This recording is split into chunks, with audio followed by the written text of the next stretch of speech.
ஓம் தத்புருஷாய வித்மகே வக்ரதுண்டாய தீமஹி தன்னோ தந்தி பிரசோதயாத். குரு பிரம்மா குரு விஷ்ணு குரு தேவோ மகேஸ்வராய. அனைவருக்கும் கோடான கோடி நமஸ்காரங்களை தெரிவித்துக் கொள்கிறேன். மார்கழி மாத பலன்கள். மார்கழி என்றால் அதனுடைய முக்கியமான அர்த்தம் மாறி கழிந்தது அப்படின்றது. ஒரு மாறின மலை கழிந்தது அப்படின்றது சாஸ்திரத்தில் ஒரு முக்கியமான விஷயம். மார்கழியோட மலை கழிந்து விட்டது. அது மட்டும் அல்ல, உலகத்தில் யாரெல்லாம் என்னென்ன துன்பங்கள், தொழில் பிரச்சனைகள், வருமான பிரச்சனைகள், கடன் பிரச்சனைகள், கணவன் மனைவி பிரச்சனைகள், சொத்து பிரச்சனைகள், இப்படி எல்லாருக்கும் ஏற்பட்ட பிரச்சனைகளுக்கெல்லாம் ஒரு விடிவு காலம், அதற்கெல்லாம் அந்த பிரச்சனைகளுக்கெல்லாம் ஒரு முடிவு, முற்றுப்புள்ளி, ஒரு புதிய பாதை, ஒரு புதிய நோக்கு உருவாக்குவது. இந்த அதாவது உலகத்தில் மிகப்பெரிய தர்ம யுத்தம் அப்படின்னு சொல்லக்கூடியது இந்த மகாபாரத யுத்தம். அந்த மகாபாரத யுத்தம் முடிவடைந்தது இந்த மார்கழி மாதம்தான். அப்பேற்பட்ட உலகத்திற்கே விமோச்சனம் ஏற்பட்ட அப்படிப்பட்ட மார்கழி மாதத்தினுடைய அற்புதமான சிறப்பு. ஆகவேதான் அனைத்து ஆலயங்கள், அதாவது எல்லா தெய்வங்களும் நம் வேண்டுதலை காது கொடுத்து கேட்கக்கூடிய ஒரு முக்கியமான மாதம், தருணம். மற்ற மாதங்களை விட இந்த மார்கழி மாதம்தான் ஒவ்வொரு தெய்வத்தின் அனுகிரகம் ஒவ்வொருவருக்கும் கிடைக்கக்கூடிய, அவரவர் இஷ்ட தெய்வங்கள், அவரவர் குல தெய்வங்கள், அவரவர் இஷ்ட தெய்வங்கள் உங்களுடைய முழு குறையும் கேட்டு அதற்கான ஒரு ஆசீர்வாதம் வழங்கக்கூடிய ஒரு முக்கியமான மாதம். பாரத போரில் பீஷ்மர் அம்புப்படுகையில் இருந்து உத்தராயண காலம் என்று சொல்லக்கூடிய தை பிறக்கணும் அப்படின்னு சொல்லக்கூடிய அந்த தை பிறக்கும் போதுதான் அவர் இஷ்டப்பட்ட மாதிரி அவர் உயிர் விடணும் அப்படின்னு அவருடைய ஆசை. ஏன்னா பீஷ்மர் அவர் மனசுல நினைச்சாதான் அவர் உயிர் விட முடியும். அப்படிப்பட்ட மகாபாரத யுத்தம், தர்ம யுத்தம் வெற்றி அடைந்து பீஷ்மர் அம்பு படகில் இருந்து உத்தராயண காலம் தை மாதத்தை எதிர்கொண்டிருக்கக்கூடிய ஒரு சிறந்த தெய்வீக மாதம்.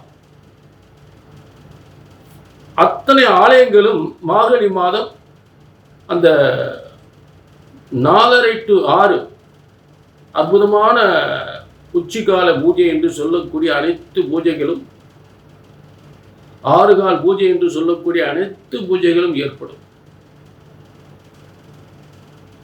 எல்லா ஆலயங்களுமே அந்த மார்கழி மாதம் ஏன் அதிகாலை, அந்த காலத்தில் வீட்டுக்கு பஜனை வரும் அப்படின்னா அதுக்கு காரணம் அவ்வளவு முக்கியத்துவமான மாதம்.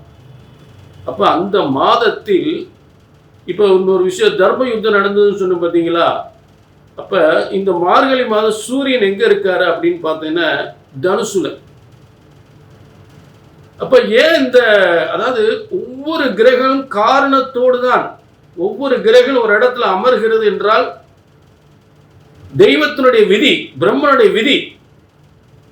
அப்ப உலகத்திற்கே ஒளி தரக்கூடிய, உலகத்திற்கே நன்மைகள் தரக்கூடிய சூரியன் அந்த மார்கழி மாதம் எங்க இருப்பார்? தனுசுல. இப்ப தனுசுல அத்தனை கிரகங்களுமே இங்க வந்து உட்கார்ந்துரும்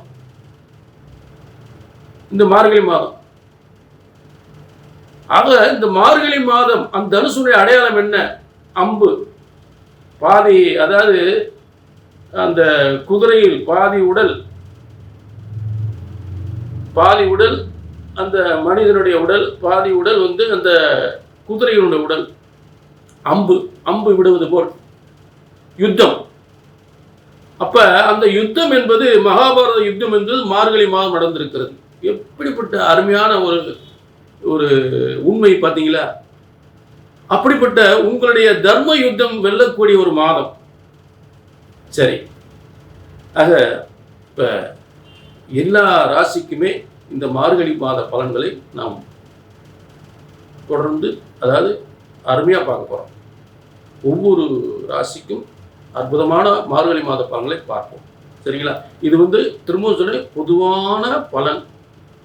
உங்கள் தனிப்பட்ட ஜாதகத்தில் தான் நீங்கள் என்ன சாதிக்க போகிறீங்க, இப்போ என்ன செய்ய போகிறீங்க, உங்களுக்கு என்ன தசாபுத்தி நடக்குது, இந்த தசாபுத்தினால் உங்களுக்கு என்னென்ன யோகங்கள் ஏற்படும் அப்படின்றத உங்கள் தனிப்பட்ட ஜாதகம் மட்டும் தான் சொல்லும். சரிங்களா?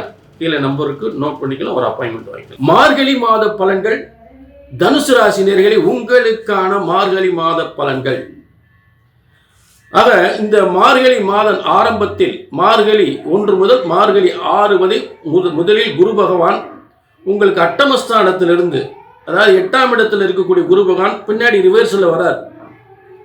எப்ப? மார்கழி 6ல் கடகத்தில் இருக்கக்கூடிய குரு பகவான் மிதுனத்துக்கு வந்துடுறார். அப்ப மிதுனத்துக்கு வரும்போது உங்களுக்கு தனுசுக்கு 7ஆம் இடம்.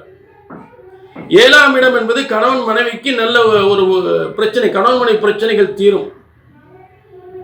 வீடு சம்பந்தப்பட்டது, சொத்துகள் சம்பந்தப்பட்ட யோகம் கண்டிப்பாக ஏற்படும். கணவன் மனைவி இருவரும் சேர்ந்து ஒரு சொத்து வாங்கக்கூடிய நிலை ஏற்படும். வெளிநாட்டு வேலை வாய்ப்பு கிடைக்கும். இதெல்லாம் ஏற்படக்கூடிய யோகத்தில் 7ஆம் இடத்துல கணவன் மனைவிக்கு ஏற்பட்ட பிரச்சனைகள் தீர்ந்து நல்ல உத்தியோகம், வெளிநாட்டு உத்தியோகம், வெளிமாநில உத்தியோகம் கிடைக்கிறதுக்கு வாய்ப்புகளை கொடுக்கும். சரிங்களா? அடுத்து உங்களுக்கு குரு பகவான் 2026 ஒரு மாற்றம் இருக்கு. அதை நம்ம புத்தாண்டு பலன்களை நம்ம பார்க்க போறோம். அடுத்து மார்கழி 7ல் என்ன, முதல்ல சுக்கிரன் உங்க ராசிக்கு வந்துடுறார். முதல்ல ஏற்கனவே உங்க ராசியில சூரியன் செவ்வாய் இருக்கிறார். சூரியன் யோகாதிபதி, பாக்கியாதிபதி. 9ஆம் திரிகோணத்தினுடைய உச்சத்தின் அதாவது திரிகோணத்தினுடைய உச்சஸ்தானம் தான் பாக்கியஸ்தானம், 9ஆம் இடம். அந்த கிரகம் தான் உங்க இடத்துல சூரியன் உங்க தனுசுல உட்கார்ந்துருக்கார். அப்போ உங்க இந்த மார்கழி மாதம் கண்டிப்பா உங்களுக்கு ஒரு பிரகாசமான மாதமா இருக்கும், உறுதியா இருக்கும். மேலும் 5, 9க்குரியவர் இருந்தா நீங்க அரசியல் இருந்தீங்கன்னா உங்க அரசியலுடைய பதவி உங்களை தேடி வரும். ஏன்னா செவ்வாய் 5ஆம் அதிபதி, 9ஆம் அதிபதி சூரியன். அப்ப அரசாங்க அரசியலில் இங்கே ஈடுபட்டா அரசாங்கத்துக்கு உயர் பதவி கிடைக்கிறதுக்கான வாய்ப்புகளும் கொடுக்கும். அதே நேரம் அரசியல் பதவிகளும் உங்களுக்கு கிடைக்கிறதுக்கான வாய்ப்புகளை உருவாக்கும். ஏன்னா 2026 தேர்தல் வரப்போகுது. அதற்கு உங்களுக்குன்னு ஒரு நேரம் உங்களுக்குன்னு ஒரு இடம் ஒதுக்கப்படும் நிச்சயமா. ஏன்னா இந்த கிரகங்கள்லாம் புத்தாண்டுக்காக தயாராகிட்டு இருக்கு. புரிஞ்சுட்டீங்களா? அப்போ சுக்கிரன் இடத்துல உட்கார்ந்தார். சுக்கிரன் 6ஆம் அதிபதியாகி உட்கார்றாரு. பதில போட்டியில் ஈடுபடுதல், அவருடைய போட்டியில் ஈடுபடுது. அடுத்து ஒரு IAS IPS அந்த துறைக்கு போறது, இராணுவத்தில் உயர் பதவி அடைவது, அரசியல் உயர் பதவி அடைவது என்று, அரசாங்கத்தில் உயர் பதவி அடைவது என்று சொல்லக்கூடிய அதிகாரத்துவம் வாய்ந்த உத்தியோகம் பெறக்கூடிய நிலையில் இந்த சுக்கிரன் போய் உட்கார்ந்துறார். சூரியன், செவ்வாய், சுக்கிரன். அடுத்து புதன். இந்த புதனாகப்பட்டவன் உங்களுக்கு 7, 10க்குரியவர். அப்ப எந்த அளவுக்கு ஒத்துழைப்பா? 7, 10 தசம தொழில் ஸ்தானம். சிலருக்கு ஒரு வேலை வாய்ப்பு பதவி என்பது வெளி மாநிலங்களில் ஏற்படும், சிலருக்கு வெளிநாட்டில் தொழில் ஏற்படும். புரிஞ்சுட்டீங்களா? அப்படிலாம் ஒரு தொழில் ஏற்படுறதுக்கு வாய்ப்புகளை கொடுக்கும். ஆக சிலருக்கு கூட்டு தொழில் ஏற்படும், சிலருக்கு கூட்டு தொழில். புதன் தசம தொழில் ஸ்தானாதிபதி, கம்யூனிகேஷன், IT சம்பந்தப்பட்ட துறைகளில் இந்த சிறப்பாக முன்னேற வாய்ப்புகள் கொடுப்பார். ஆக இந்த சூரியன், செவ்வாய், புதன், சுக்கிரன் இந்த 4 கிரகம் தனுசு ராசியில் உங்க ராசியில இருந்து 7ஆம் இடத்தில் இருக்கக்கூடிய உங்க ராசிக்கு அதிபதியான குருவால் பார்க்கப்படுவது. தன் ராசியை தானே பார்த்து இத்தனை கிரகங்கள் அந்த இடத்துல இருக்கும் பொழுது உங்க வாழ்க்கையில நல்ல மாற்றம், நல்ல முன்னேற்றம், நீங்க நினைத்த காரியம் எல்லாம் வெற்றி பெறுவதற்கு முழுமையான ஒரு கிரக அமைப்புகள் இந்த மார்கழி மாதம் அமைந்திருக்கிறது. அப்போ உங்களுடைய திட்டங்கள் எல்லாம் இந்த காலத்துல வெற்றி அடையும். தையில மிகப்பெரிய மாற்றம் ஏற்படும். அது புத்தாண்டு பலன் நம்ம பார்க்க போறோம். 2026 மிகப்பெரிய யோகம் ஏற்பட போகுது. அதான் நம்ம புத்தாண்டு பலன் நம்ம பார்க்க போறோம். சரிங்களா? இதுதான் இந்த மார்கழி மாசத்தினுடைய கிரக மாற்றங்கள். புரிஞ்சுட்டீங்களா? அதாவது உங்களுடைய இது பொது பலன். உங்கள் தனிப்பட்ட ஜாதகத்தில் மட்டும்தான் நீங்கள் எதிர்காலத்தில் என்ன செய்ய போகிறீங்க. 2026 உங்களுக்கு என்ன தான் தலையெழுத்து, உங்கள் தலையெழுத்து என்ன என்ன என்ன எந்த காரியத்துக்காக நீங்கள் வெற்றி அடைய போகிறீங்க, எந்த காரியத்தில் ஈடுபட போகிறீங்க, எந்த தொழிலில் ஈடுபட போகிறீங்க, எந்த பதவி உங்களுக்கு கிடைக்க போகுது, அரசியலை சாதிக்க முடியுமா, இல்லை அரசாங்க உத்தியோகத்தில் மிகப்பெரிய பதவி கிடைக்குமா, தொழில் வியாபாரம் சிறப்பாக இருக்குமென்றது உங்கள் தனிப்பட்ட ஜாதகம் மட்டுமே உங்கள் வெற்றி தோல்விகளை சொல்லும். ஆக இது கோடிக்கணக்கானவருக்கு பொதுவான பலன். ஆக உங்கள் தனிப்பட்ட ஜாதகத்தை பார்க்கணும்னா ரொம்ப தெளிவாக தெரிஞ்சுக்கலாம். சரிங்களா? அது கீழே உள்ள நம்பரை நோட் பண்ணி ஒரு அப்பாயின்மெண்ட் வாங்கிக்கலாம். மேலே இந்த மார்கழி 17 புத்தாண்டு வேறு பிறக்க போகுது. அதை ஏற்கனவே சொல்லிட்டேன். புத்தாண்டு பலன்களில் உங்களுக்கு விரிவான பலன்களை நம்ம பார்க்கலாம். சரிங்களா? ஆக மீண்டும் ஒரு நல்ல நிகழ்ச்சியை சந்திக்கும் வரை உங்களிடமிருந்து விடைபெறுவது 18 சித்தர்கள் முனிவர்கள் உருவாக்கிய சித்தர் வாக்கு ஜோதிடர் பாலச்சித்தர். நன்றி, வணக்கம்.